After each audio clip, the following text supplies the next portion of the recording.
This is the inaugural year for the Global Food Allergy Prevention Summit. The idea for this conference came last year when we had already traveled to all these conferences and noticed that prevention is always on the agenda, but just sporadically and not holistically.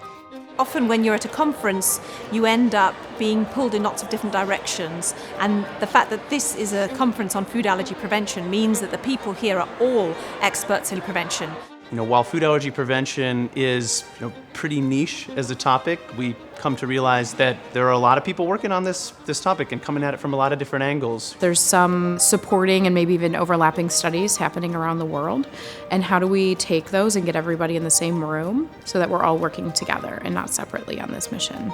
I think this is inspiring us to initiate more studies in this area because you see that there is finally a clear focus. There's no one size fits all. There's no one answer that fixes it all. Putting it all together to understand how we can use that knowledge to potentially prevent food allergy from developing. The interactions that happen in the hallways after the talks, the conversations, the potential collaborations really causes cross-fertilization between groups and drives new and better research. I think in science, for years, we've sort of lived in these silos. We've isolated ourselves, and this is my research, and I'm going to protect my world. It's not about us as researchers or doctors or anything. It's really about that kid who sits in front of you who has a food allergy. There's not one answer. It's got to be a multifactorial answer, and this meeting is allowing that to happen.